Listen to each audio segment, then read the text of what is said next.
ফেসবুকের কিছু মানুষ আছে তাদের খেয়ে দেয়ে কোনো কাজ নাই, তারা শুধু একটা মানুষ কখন কি করলো সেটা নিয়েই বসে থাকে। বর্তমানে ফেসবুকে ট্রেন্ডিংয়ে রয়েছে থটস অফ বিল্লাল। সবাই দেখছি থটস অফ বিল্লালকে নিয়েই ভিডিও তৈরি করে, থটস অফ বিল্লালকে নিয়ে আলোচনা করে, থটস অফ বিল্লাল এই করেছে, থটস অফ বিল্লাল সেই করেছে, থটস অফ বিল্লাল অহংকারী হয়ে গেছে, মানে এভরিথিং।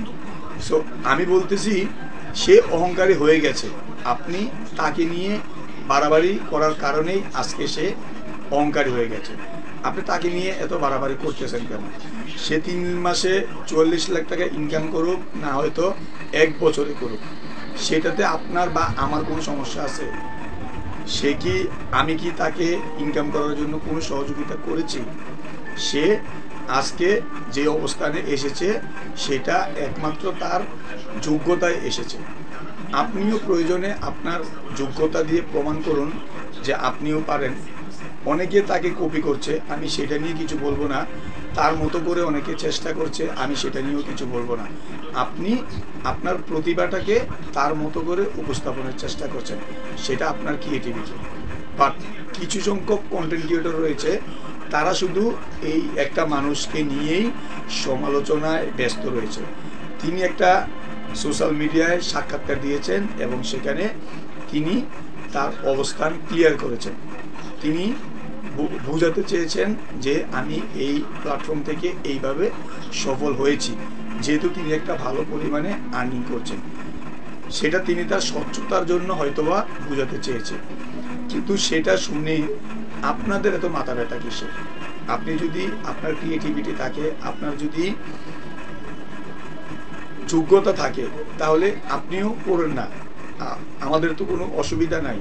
কিন্তু একটা মানুষকে নিয়ে এত সমালোচনা, একটা মানুষকে নিয়ে এত কিসের আলোচনা? ট্রেন্ডিংয়ে আসার জন্য?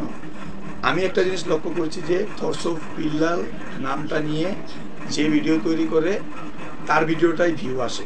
সো আমার মনে হয় যে কিছু কিছু কন্টেন্ট ক্রিয়েটর যারা রয়েছে তারা তার নাম নিয়ে ভিডিও তৈরি করে নিজেরা ভাইরাল হওয়ার চেষ্টা করতেছে। সো যাই হোক, আপনি যাই করেন, সমালোচনা মানুষের জীবনে থাকতেই পারে। আপনি গঠনমূলক সমালোচনা করেন, আপনি তাকে নিয়ে একটা ভিডিও তৈরি করবেন, সুন্দর উপস্থাপন করেন। কিছু মানুষ বলছে সে অহংকারী হয়ে গেছে, কিছু মানুষ বলতেছে সে অনেক বড় সেলিব্রিটি হয়ে গেছে, তার ফোন কল রেকর্ড বিভিন্ন কিছু দেখিয়ে মানে কি যে একটা হজবরল অবস্থা। আমি যে কথাটা বলতে চাচ্ছি যে মানুষকে নিয়ে এত সমালোচনা করা উচিত না। দিন শেষে আমরা সবাই মানুষ, আমরা একই প্ল্যাটফর্মে কাজ করছি এবং আমরা সবাই এখান থেকে সফলতার জন্য চেষ্টা করতেছি। সো কেউ একে অপরের পিছনে লাগিয়েন না, একে অপরকে খোঁচা মারিয়েন না। যে যার মতো করে কন্টেন্ট তৈরি করতে থাকেন, তবে আপনার কন্টেন্টের স্বচ্ছতা এবং আপনার কন্টেন্টের দ্বারা যাতে কোনো মানুষের ক্ষতি না হয়, এই বিষয়টা অবশ্যই লক্ষ্য করবেন।